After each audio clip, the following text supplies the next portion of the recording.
All right, welcome back. Let's get going on Take a Chance for 1932, November 29th. Here we are. Here's Ethel Merman, and here is Jack Haley.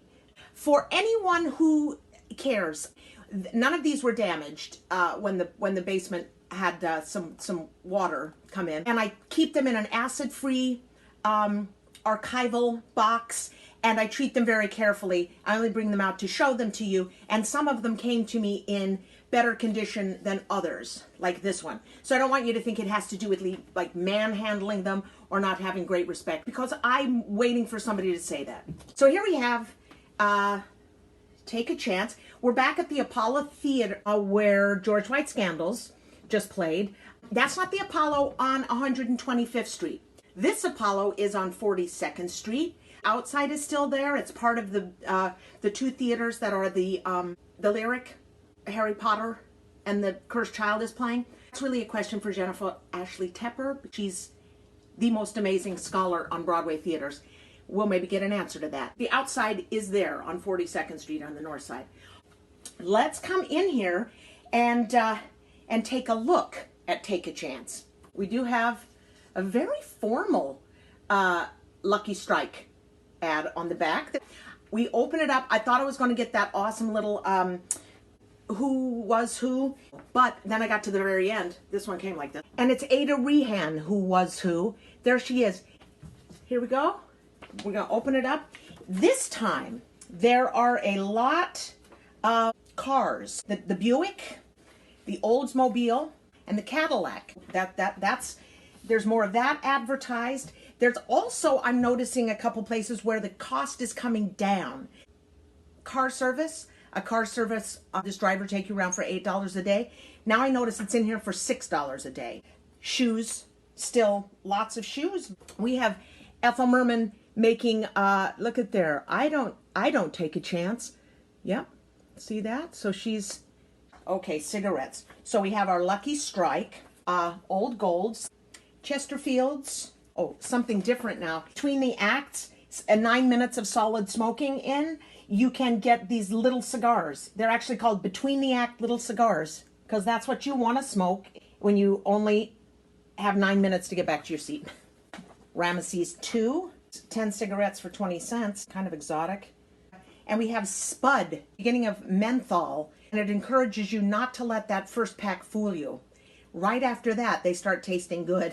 I think that's, oh, more girdles, hose, and the garters, and lots of self-improvement, you know. Queen Marie's beautician who he can dye your eyelashes. 3 products of finishing powder, which I think that's very specific, and there's been a change there in the technology. There's this McLevy Health Club, and men and women can both go. There's ring rollers and a reducicle and the electric camel, and you can reduce 1 to 3 pounds daily. That seems like a very bold offer. And of course, places to go dine and dance. Guy Lombardo is at the Roosevelt, and Jack Denn's at the Empire Room. Duke Ellington is up at the Cotton Club. That looks amazing. So there's a lot of there's a lot of life after the theater each night. There's so much life going on there. It actually was the city that never slept. That is not true anymore. Have you tried to have dinner after the theater? I mean, the city sleeps. Take a look at the title page. We have the Apollo Theater. We have the same, do we have the same?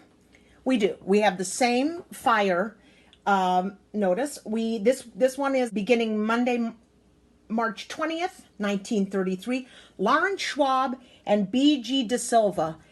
Everybody calls him Buddy. So let's call him Buddy from here on out. Present Take a Chance, a musical comedy by Buddy DeSylva and Lawrence Schwab. Additional dialogue by Sid Silvers. Oh, Herb Brown-Nassio and Richard Whiting.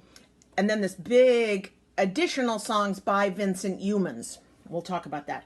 Musical number staged by Bobby Connolly. Book directed by Edgar McGregor. And then now we have the settings are in this teeny tiny font by Klea Throckmorton. And the frocks by Kvyat and Charles Lemaire. Interesting. They've done the same thing here. They don't trust us to take the dotted line all the way across. Wanda Brill, right here, Ethel Merman. Jack Haley is our lead, the future Tin Man. Yesterday, she worked with the future Scarecrow, and now she's with the Tin Man. Okay. Childs always has this spot in the ad. They've got like 20 restaurants in the theater district, so find some place to eat. Here, this continues on with numbers that, look, there's the Rogers Pete ad. All right. Here's basically what I think happened. Only time Ethel Merman sort of participates in a process like this. The show is out of town. It's a show called Humpty Dumpty, and it opens and it gets terrible reviews. It was supposed to be sort of this thinking out of the box musical comedy. It was going to be sketches, and all of the sketches were related to American history.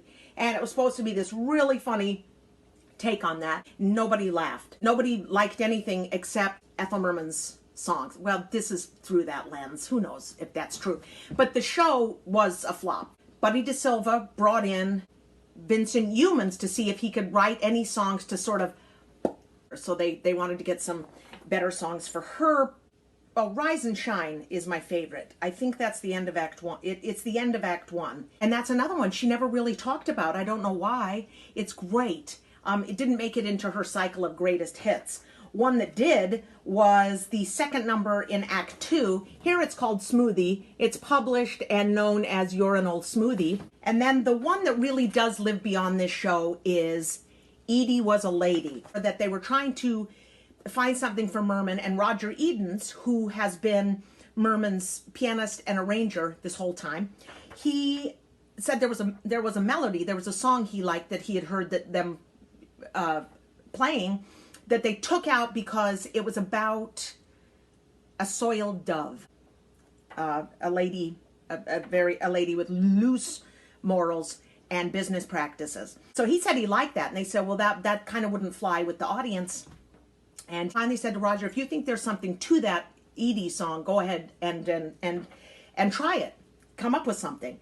And that's how he wrote all the he wrote extra lyrics. He wrote all the he wrote the setting for it, and it's kind of apparently the thing that propels him out to Hollywood. He was able to set it as a bunch of ladies of the evening and some gentlemen who enjoy their company sitting around at a funeral for a fantastic lady named Edie who had class with a capital K. And you see here at the end that the orchestra arrangements are by Stephen Jones, Edward Powell, and Russell Bennett again. And the musical sequence for Edie Was a Lady and vocal arrangements for Miss Merman's songs by Roger Edens. Let's get to this bio. Again, this time Jack Haley comes first, Ethel Merman comes second. And also important to know, I think, still no billing above the show title. It's just not how they do it, I guess. So, the bio reads as follows. Ethel Merman was born in Astoria, Long Island, just 22 years ago.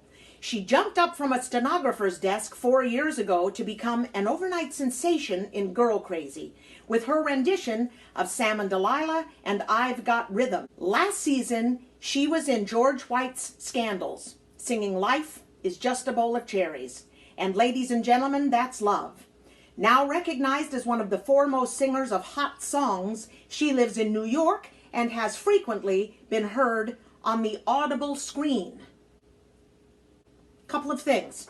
This is the first of many, many times over the years that I Got Rhythm will be incorrectly listed as I've Got Rhythm. Also, let's get into what's happening with her age. This says she's 22 years old, did Girl Crazy 4 years ago.